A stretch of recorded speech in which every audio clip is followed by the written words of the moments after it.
Hi అండి, అందరికీ నమస్కారం. Welcome back to Ritu Vaishya cookings. ఈరోజు నేను చేయబోయే రెసిపీ వచ్చేసి పీతల ఈగురండి. ఈ పీతల ఈగురు అనేది ఒక స్పెషల్ ఉంటుందండి. ఈ పీతల్ని మండ పీతలని అంటారనమాట. మీ ఊర్లో ఈ పీతల్ని ఏమని పిలుస్తారో మీరైతే నాకు కామెంట్ బాక్స్లో తెలపండి. మీకు ఆ పీతలను అనేది కూడా నేను మీకు చూపిస్తానండి. ఈ పీతల ఈగురు గోదావరిలో ఎక్కువగా మనకి సముద్రం పీతలు ఎక్కువ వండుకుంటాం కదండి. అలాగే మనకి గోదావరి పీతలు అనేది కూడా దొరుకుతాయండి. పీతలతో మనం మంచిగా ఎగురు చేసుకుంటే చాలా బాగుంటాయండి. ఈ పీతలు చేయడం కూడా చాలా కష్టం అనమాట. ఎందుకంటే ఇవి మనకి బతుకున్నప్పుడు ఇవి కాళ్ళు డెక్కలు తీయడం చాలా కష్టమండి. ఇవి కొంచెం మనకి తెలిసిన వాళ్ళు, పెద్దవాళ్ళు అలాంటి వాళ్ళైతేనే ఈజీగా ఇవి తీయగలుగుతారనమాట. చూసారు కదా, ఇవి అయితే పీతలు అనేది చాలా పెద్ద పీతలండి. వీటి కాళ్ళు కూడా చూస్తే ఏమో ఇంత పెద్ద పీతలా అనిపిస్తుంది అనమాట. చాలా పెద్ద పీతలు తెచ్చారండి ఈయన. చూసారు కదండి కాళ్ళు ఎంతెంతలా ఉన్నాయో. అవి మేము కొట్టడానికి కూడా వీలు కాకుండా పగిలిపోయాయండి. కానీ అలా పగలడం కూడా మంచిదే అయిందండి. ఎందుకంటే దానిలోకి ఉప్పు, కారం, మసాలా అంతా బాగా వెళ్ళి కూర అనేది మాత్రం చాలా అద్భుతంగా చాలా టేస్టీగా వచ్చిందండి. ఇందులో మనకి గుడ్డు పీతలు కూడా ఉంటాయండి, శనపీతలు.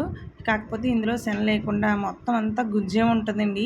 ఒక్కసారి నేను చెప్పిన విధంగా ఇలాంటి మసాలా వేసుకుని మీకు ఇలాంటి పీతలు దొరికినప్పుడు ఖచ్చితంగా పీతల ఎగురిని ఇలా ట్రై చేయండి. మీరు ఇదే స్టైల్లో సముద్రం పీతలతో కూడా చేసుకోవచ్చండి. అంత బాగుంటుందన్నమాట. ఈ మసాలా కోసం నేను వీడియోలో చూపిస్తున్నట్టుగా అల్లం, వెల్లుల్లి, అలాగే దాల్చిన చెక్క, మిరియాలు ఖచ్చితంగా వేసుకోండి. టేస్ట్ అనేది చాలా బాగుంటుంది పీతలకి. అలాగే యాలకులు ఒక 3, అలాగే నేను ఒక బిర్యానీ పువ్వు, అలాగే మనకి మరాఠీ మొగ్గ, ఇలాగ జాపత్రి వేసుకుని ఒక్క బిర్యానీ ఆకు అనేది వేసుకున్నానండి. ఇందులో నేను ఒక హాఫ్ టీ స్పూన్ వరకు జీలకర్ర, అలాగే ఒక హాఫ్ టీ స్పూన్ వరకు ధనియాలు, అలాగే ఒక హాఫ్ టీ స్పూన్ వరకు నేను గసగసాలు కూడా వేసుకున్నానండి.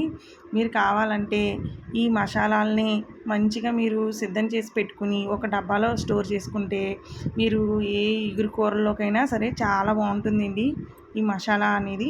దీన్ని మొత్తం మనం మెత్తగా నీళ్ళు వేసుకుని మెత్తగా పేస్ట్లా చేసుకోవాలండి. ఈ పీతలు అనేది నాకు 1.5 కేజీ వరకు వచ్చినాయండి. ఈ పీతల్ని మాత్రం శుభ్రంగా కడుక్కోవాలండి.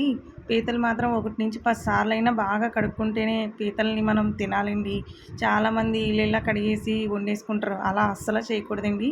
పీతలు మనకి మట్టిల్లోని వాటిల్లోని ఉంటాయి కాబట్టి చాలా బాగా కడుక్కోవాలండి పీతల్ని.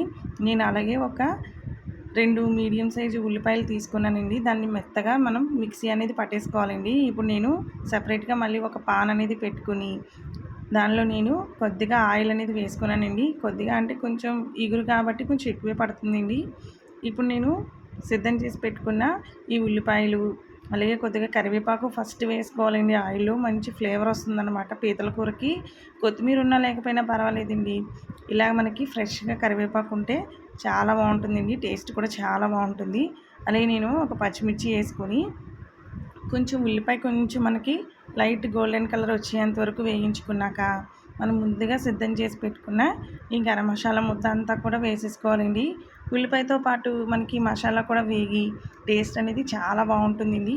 దీన్ని మనం సిమ్లో పెట్టుకుంటూ హై ఫ్లేమ్లో పెట్టుకుంటూ వేగించుకోవాలండి. ఎందుకంటే మనం హైలో పెట్టుకుంటే మనం వేసిన మసాలా అంతా మాడిపోతుందన్నమాట. అందుకని మనం కొంచెం దగ్గరుండి కొంచెం మనం వేయించుకుంటే సరిపోతుందండి. పీతల్లో మనకి విటమిన్ B12 ఎక్కువ ఉంటుందండి. అలాగే కాల్షియం కూడా ఎక్కువ ఉంటుందండి. తప్పకుండా మీకు ఇలాంటి పీతలు దొరికినప్పుడు, అలాగే మనకి బతుకున్న పీతలు దొరికినప్పుడు ఖచ్చితంగా ఇలా వండుకోండి, చాలా బాగుంటుంది. మీ ఇంట్లో పీతల కూరని ఏ స్టైల్లో చేస్తారో నాకు కిందన కామెంట్ బాక్స్లో తెలపండి. మీరు చూసారు కదా, ఇలా పీతలన్నిటిని కూడా నేను వేసేసుకున్నానండి. ఇలా వేసేసుకున్నాక మనకి ఈ మసాలా అంతా కూడా మనకి పీతలకి బాగా పట్టేలాగా ఒక 2 నుంచి 3 నిమిషాల వరకు మనం మగ్గించుకోవాలండి. ఈ కాళ్ళులోకి మంచిగా ఈ మనం వేసిన మసాలా, ఉప్పు, కారం అన్నీ బాగా వెళ్ళి చాలా టేస్టీగా ఉందండి పీతల కూర. నేను చెప్పిన మసాలాతో అయితే వండి చూడండి, చాలా అద్భుతంగా ఉన్నదండి. ఈ పీతల కూర అనేది మనకి వేడి వేడి అన్నంలో వేసుకుని తింటే చాలా టేస్ట్గా ఉన్నదనమాట. ఇప్పుడు నేను దాన్ని మూత పెట్టేసుకున్నాను కదండి. ఒక 3 నిమిషాలు నేను మగ్గించుకున్నానండి. చూసారు కదా, మనకి ఆయిల్ కూడా బాగా కొంచెం పైకి అనేది తేలింది. ఇప్పుడు ఇందులో మనం మంచిగా ఒకసారి కలిపేసుకుని దీనికి సరిపడగా ఉప్పు, కారం వేసుకుని తింటే చాలా టేస్టీగా ఉంటుందండి. మనం సరైన ఉప్పు, కారం కరెక్ట్‌గా వేసుకుంటేనే పీతల కూర చాలా అద్భుతంగా ఉంటుంది. ఇప్పుడు మంచిగా మనకి వర్షాలొచ్చే టైం కాబట్టి ఇలా మనం పీతల కూర వండుకుంటే రొంప చేసినప్పుడు ఇలాంటి పీతల కూర చేసుకొని తింటేనండి మొత్తం తుప్పు అంతా వదిలిపోయినట్టు మొత్తం రొంపంతా మనకి పోతదనమాట. అంత బావుంటుందండి ఈ పీతల కూరని. మీరు ఒక్కసారి నేను చెప్పిన విధంగా అయితే ట్రై చేయండి. చాలా అద్భుతంగా ఉంటుందండి. చూసారు కదండీ! నేను దీనికి ఒక స్పూనున్నర వరకు ఉప్పు అనేది వేసుకున్నానండి. అలాగే నేను 2 టీ స్పూన్ల వరకు 2 టీ స్పూన్లన్నర కారం అనేది వేసుకున్నానండి. ఉప్పు, కారం అనేది మీరు తీసుకున్న క్వాంటిటీని బట్టి, మీరు తిన్నదాన్ని బట్టి ఉప్పు, కారం అనేది మీరు అడ్జస్ట్ చేసుకోవచ్చండి. అలాగే నేను వాటర్ అనేది వేసుకుంటున్నాను. పీత మునిగేంత వరకు వాటర్ అనేది వేసుకోవాలండి. ఇప్పుడు మనం వాటర్ అనేది వేసుకున్నాం కదండీ! ఇప్పుడు వీటిని బాగా కలిసేలాగా కలుపుకోవాలండి. మొత్తం ఇందులో మనకి ఉప్పు, కారం అంతా పీతలకి బాగా పట్టేలాగా ఒకసారి బాగా కలిపేసుకొని, మనం మూత పెట్టుకొని హై ఫ్లేమ్‌లో ఒక 10 నిమిషాలు, అలాగే లో ఫ్లేమ్‌లో ఒక 5-7 నిమిషాలు మనం సిమ్‌లో పెట్టుకొని ఉడికించుకుంటే, ఎందుకంటే మనం వేసిన ఈ మసాలాలు ఇవన్నీ కూడా బాగా హై ఫ్లేమ్‌లో పెట్టేస్తే తొందరగా పీతలకి ఉప్పు, కారం పట్టవండి. అందులోని మనం తీసుకున్న పీతలు కొంచెం పెద్దవి ఉన్నాయనుకోండి, ముందునే పట్టవనమాట హై ఫ్లేమ్‌లో పెట్టేసుకుంటే. అలా కాకుండా ముందుగా ఒక 10 నిమిషాలు హై ఫ్లేమ్‌లో పెట్టుకొని 5-7 నిమిషాలు మనం తీసుకున్న క్వాంటిటీని బట్టి మనం మీడియం, హై ఫ్లేమ్ అనేది మనం అడ్జస్ట్ చేసుకోవాలండి. చూసారు కదా! ఇలా పెట్టుకొని అడ్జస్ట్ చేసుకోవాలనమాట. మనకి కూర అనేది కొంచెం దగ్గర పడ్డాక మనం ఉప్పు సరిపోయిందా లేదా అనేది చెక్ చేసుకోవాలండి. నాకైతే ఉప్పు అనేది సరిపోలేదు కాబట్టి నేను మళ్ళీ కొంచెం ఉప్పు అనేది వేసుకున్నానండి.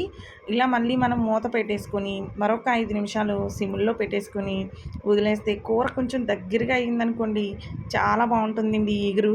మనం అలాగే వదిలేయకూడదండి. మధ్య మధ్యలో మనం కలుపుకుంటూ ఉండాలనమాట. అంటే గ్రేవీ కన్నా కొంచెం టైట్‌గా దగ్గరగా ఉన్నదనుకోండి, మనకి రెస్టారెంట్‌లో చేసే గ్రేవీ స్టైల్‌లో వస్తుందనమాట. అంత బావుంటుందండి. చాలా టేస్టీగా ఉంటుంది. ఇందులో నేను ఏసిన ఇంగ్రీడియెంట్స్ కూడా అందరి ఇళ్లలోని ఉండేవేనండి. చూసారు కదా! లాస్ట్‌లో మళ్ళీ కొంచెం దించేసే ముందు కొద్దిగా కరివేపాకు అనేది వేసుకున్నానండి. మీ దగ్గర కొత్తిమీర ఉన్నా కూడా వేసుకోవచ్చు. కానీ కరివేపాకు ఉంటే ఖచ్చితంగా వేసుకోండి. టేస్ట్ చాలా బావుంటుంది. చూసారు కదా! పీతల ఇగురనేది మనం ఎంత ఉల్లిపాయ ఏసినా తక్కువగానే వస్తుందండి గ్రేవీ అనేది.